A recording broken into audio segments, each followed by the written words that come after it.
maayirka magaalada Boorama Maxamed Xuseen Meydhane bal waxaad warbixin kooban naga siisaa dhawaan waxaad ka soo saarteen inagoo guddigii nabadgelyada iyo maamulkii gobolkii maamulkii degmada sixir bararka oo aad tirahdeen lacagta Soomaaliland baa lagu xayndaabaya oo lacag Soomaaliland hadii wax lagu iibsado way soconaysaa sixir bararka hoos u dhacay bal nooga waran arrinkaas ee maaraysan bismillaahir rahmaanir rahiim wa sallallahu ala sayyidina Muhammad wa ala alihi wa sahbihi wa sallam arrinkaas sixir bararka waxaan ka soo saarnay gudideeda nabadgelyada heer gobol in annagoo tixraacayna go'aankii ka soo baxay ama wareegtidii ka soo baxday madaxweynaha jamhuuriyadda Soomaaliland in la fuliyo ganacsatada ku nool gobolka Awdal iyo degmada Boorama taasoo loogu tirayo ummadda ku nool Soomaaliland iyo degmada Boorama run ahaantii dadkani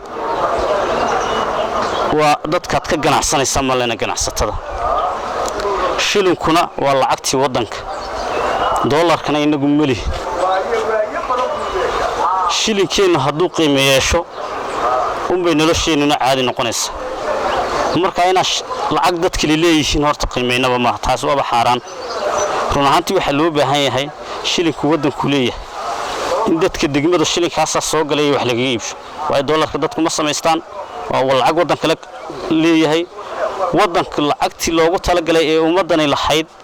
ee ganacsatadu lafteedu dayadu ay lahayd dollarkeedu ma lahayd war ummadiina haloo naxariisto oo go'aanka madaxweynaha iyo gudida nabadgelyada heer gobol ka soo baxay la fuliyo oo wixii la kala iibsanayo oo dhanba waa in shilinka Soomaaliland loo isticmaalaa cidii arinta fulin weydana gudiga go'aanka ay ka soo saartay nabadgelyadu ayaa lagu fulinayaa maayir bal meelaha tiraahdeen hal lagu isticmaalo lacagtan Soomaaliland ee shilin Soomaalilandka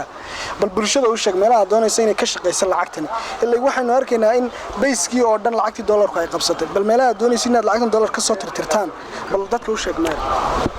bismillaahir rahmaanir rahiim waxa weey waxa leeyahay wixii mixrad ah oo dhan waxaan faraynaa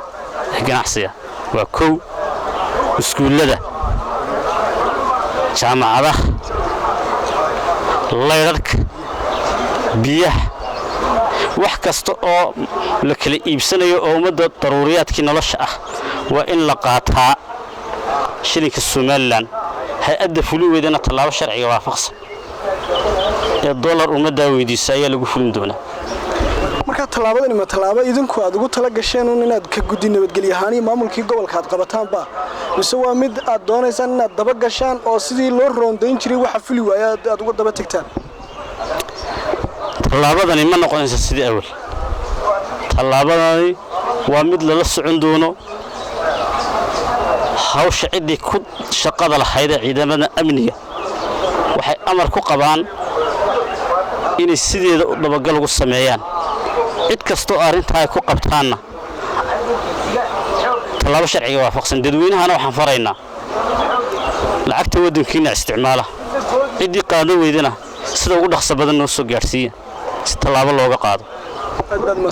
dawladkaas waxa maayirka magaalada Boorama Maxamed Xuseen Meydhane oo shabakada caalamiga ee Boorama News waraysi kooban siinayay oo ku aadan arrimaha sicir bararka ee guud ahaan ka taagan Soomaaliland iyo go'aankii madaxweynaha Soomaaliland sidoo maayirku sheegay magaala madaxda uu gudoomiyaha ka yahay sidoo uga dhaqan gelinayo go'aanka madaxweynaha jamhuuriyadda Soomaaliland waxa laga warduusugaaba waa go'aankani sida uu uga hirgalo magaalada Boorama iyo hadalkan ka soo yeedhay maayirka magaalada Boorama ee ku aadan lacagta Soomaaliland inay noqoto lacagta koobaad ee dalka laga isticmaalo waa Hurri Axmed oo shabakada caalamiga ee Boorama News magaalada